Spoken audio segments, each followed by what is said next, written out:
आपल्या सर्वांचं आपल्या कट्टा इंजिनियर्स या यूट्यूब चॅनलवरती सहर्ष स्वागत. शिकताय ना, शिकायलाच पाहिजे. आज आपण या व्हिडिओमध्ये स्वामी या सब्जेक्टमधील simple stresses strain and elastic constant या चॅप्टरमधील type number 2 numerical based on shear stress and punching shear यावरील न्यूमरिकल नंबर 1 पाहणार आहोत. A circular hole of 20 mm diameter is to be punched in a mild steel plate of 3 mm thickness. म्हणजे एक 3 mm एवढ्या थिकनेसची एक आपल्याला plate दिलेली आहे आणि त्या प्लेटला काय करायला सांगितले त्यांनी 20 mm डायमीटर असणाऱ्या पंचिंग रॉडने काय करायला सांगितले आपल्याला एक त्या प्लेटला होल पाडायला सांगितलेले आहे.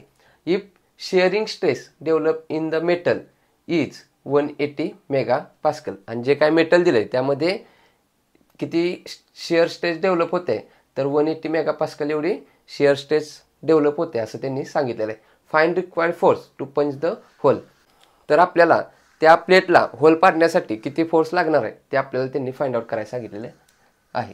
तर सर्वप्रथम काय करूया, गिवन डाटा जो आहे तो इथं नोट डाऊन करूया. सर्क्युलर होल 20 mm डायमीटर किती दिला आहे 20 mm. ऑलरेडी mm मध्ये असल्यामुळे युनिट कन्व्हर्जन करण्याची गरज नाही. नेक्स्ट काय म्हटलंय, mild steel plate of 3 mm thickness 3 mm दिले, टीने डिनोट करतो 3 mm. ऑलरेडी mm मध्ये असल्यामुळे युनिट कन्व्हर्जन करण्याची गरज नाही. Shear stress developed in the metal. Shear stress कशी करतो आपण, सिग्माने डिनोट करत असतो. कोणते दिले आहे, शिअर स्ट्रेस म्हणजेच स्मॉल एस इथं लिहायचं किंवा आपण याला क्यू सुद्धा म्हणत असतो.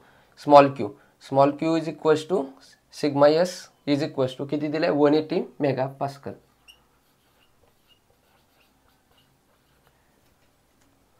Next find required force to punch the hole. काय फाइंड आउट करायला सांगितलं आपल्याला, find P is equals to question mark.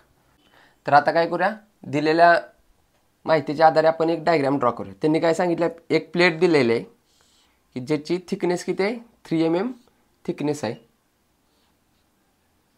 आणि त्या प्लेटला काय करायला सांगितलं, एक सर्क्युलर असं होल पाडायला सांगितलं आहे की ज्याचं डायमीटर किती असणार आहे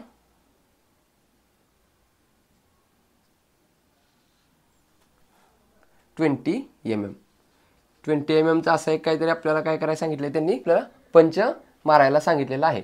पंच म्हणजे आपल्याकडे पंचिंग मशीन असते बघा, आपण फाईलला काय करत असतो, असं पेपर त्यामध्ये घालून पंच करत असतो, 2 साईडला 2 होल पडतात. त्याच टाईपमध्ये आता जर आपल्याला प्लेटला पंच पाडायचं असेल तर काय करावं लागेल, एक पंचिंग रॉड आपल्याला घ्यावा लागेल. म्हणजे याचा डायमीटर किती असणार आहे तो सुद्धा 20 mm एवढा डायमीटर असणार आहे. यावरती काहीतरी फोर्स अप्लाय केल्यानंतर काय होणार आहे, इथं आपल्याला होल पडणार आहे.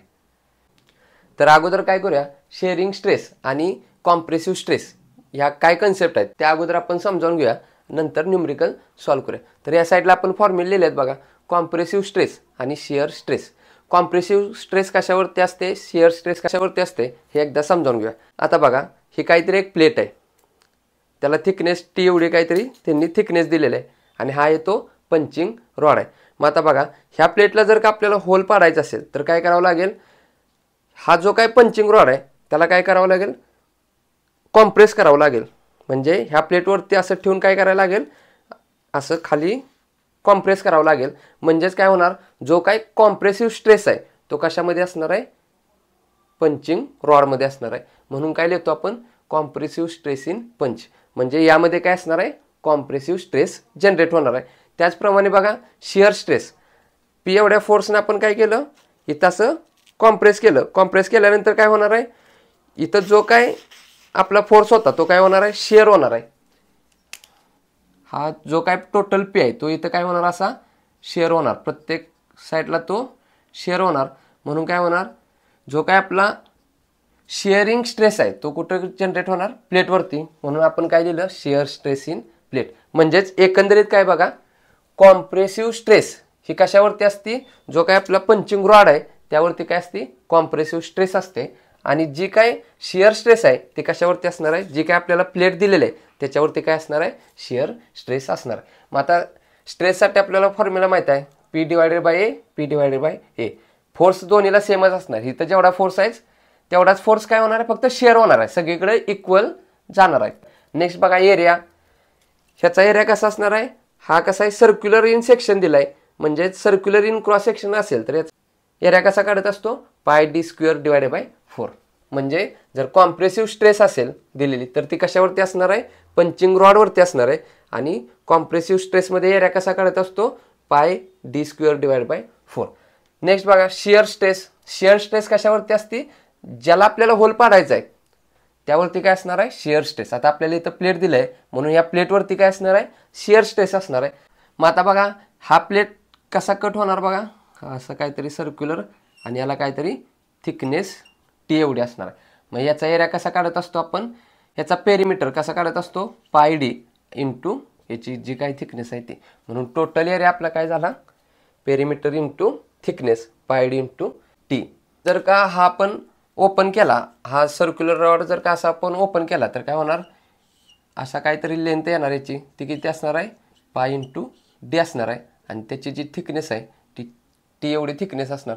म्हणून pi D into T shear स्ट्रेसचा जो फॉर्म्युला आहे त्यामध्ये एरिया कसा काढत असतो, पाय डी इंटू टी. आता आपल्याला काय फाइंड आउट करायला सांगितलं आहे, P.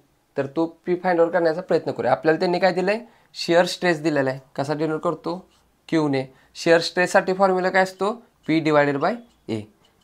P as it is. Shear stress कशावर जनरेट होते, प्लेटवरती.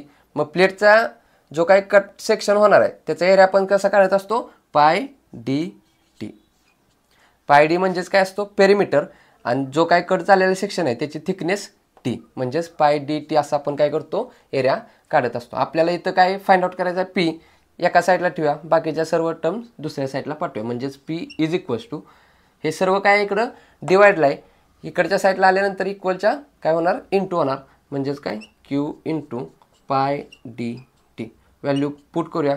क्यू म्हणजेच काय, शिअर स्ट्रेस किती दिले आपल्याला, 180 मेगापास्कल. मेगापास्कल आहे, त्याचं आपल्याला न्यूटन पर एम एम स्क्वेअरमध्ये लागतं.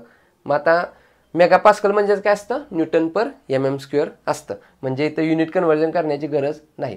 सर्व युनिट कन्व्हर्जनचा पार्ट आपण युनिट कन्व्हर्जन इन सॉम या एका व्हिडिओमध्ये पाहिलेलं आहे. त्याची डिस्क्रिप्शनमध्ये लिंक ठेवतो, तिथून तो व्हिडिओ पाहू शकता.